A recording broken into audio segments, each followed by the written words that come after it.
So I wanted to dive into Toy Story 5. I'm not really that interested in a Toy Story movie because I'm not 10, but looking at it purely as a box office juggernaut at the moment, it's the biggest movie of the year right now. And also, it is interesting and not surprising that once again, a Disney movie is doing what a lot of Disney movies have been doing over the years, which is going full girl boss. So from Toy Story 4, I think it was getting there. It was moving in that direction with some female empowerment messaging, you know, the usual. It seems that Toy Story 5 leans into it, by all accounts. And Jessie takes center stage. Buzz and Woody are a little bit relegated and emasculated several times in this one. They are overshadowed, by all accounts, by Jessie. And I don't think that that's good messaging for children to watch. Again, the pushing down of male characters in order to artificially raise a female character, it's your stock feminist agenda there, but nothing we haven't seen many times before. It's interesting how divided audiences seem on this. People in their 30s and 40s who go to see this with their kids, it's a nostalgia thing for them as well. Parents can remember the first or second film when they were younger. And a lot of people fail to see the messaging in these kinds of films, or they do and they kind of just squint past it. Like they know it's there, but they don't dwell on it too much.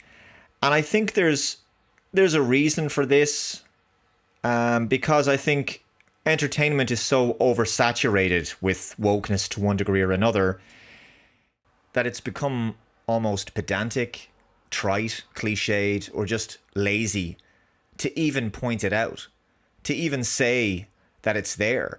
Because I think people are tired. They're tired of hearing about it.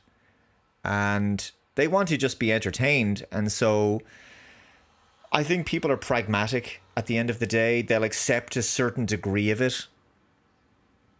And they hope that it's not too much. They just don't want to be reminded that their favorite media product might be a bit woke.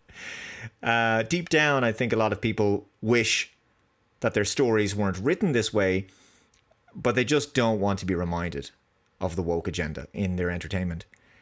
So I find there's been a bit of a pushback against people who point it out, which was inevitable when you think about it. You know, people ultimately don't want to be reminded that the emperor has no clothes. And also at this stage, after so many years of it in Hollywood, I think there's a demoralizing effect. People just feel powerless. They can't do anything about it. And that's one thing if a film is aimed at adults. But I think when it's aimed at children, it does have to be pointed out. Because children have no way of filtering out any kind of subtle or not so subtle messaging or propaganda. And look, I'm sure for parents out there, it must be exhausting when you're watching a film with your kids and you're constantly having to be vigilant to detect these things and shield your kids from this kind of stuff, which is why it's probably advisable to maybe show them older movies from years and years ago. But for some people who say it's just a movie, don't read too much into it, you know, some people are going to say, hey, we watched the movie, don't know what you're talking about. We all went to see it. We had a great time. The end. But look, it's in these instances, it's very rarely just a movie. I mean, they wouldn't put these kinds of feminist messages in a film for no reason. I mean, what's in the script is deliberate. And as for those who want to try to live in blissful ignorance by trying to ignore it all or hand-waving away woke like it doesn't matter, well, I think that's intellectually lazy myself. Wouldn't you want to know what ideas are being deliberately baked into the content you're watching? I think people should want to know. And if they're not observant, they may not know what's going in.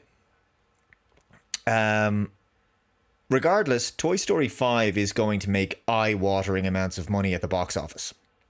It is. Generally speaking, it's well received, and it's making a lot of money. And I think from a story point of view, the story for this film was actually good, timely. The idea of these traditional children's toys dealing with our modern world where kids play with tablets and smart tech all day, sitting in front of screens as opposed to playing in the real world with their friends, That kind of story has genuine merit. It's ultimately all about the execution, however. I mean, for sure, a story about the negatives of too much screen time for children is definitely welcome, and no doubt something that a lot of parents can relate to. But if the main iconic original characters that made the franchise what it was, Buzz Lightyear and Woody, if they're pushed to the side to make room for the girl boss, well, that's a great shame, to say the least. But like I say, none of that is going to stop the movie from being a big juggernaut. It's going to make a lot of money for Disney. And as you can see here from Box Office Mojo, this is just incredible. The film has made $71 million on Friday alone in the United States. At the time of recording this video, it's made $129 million worldwide.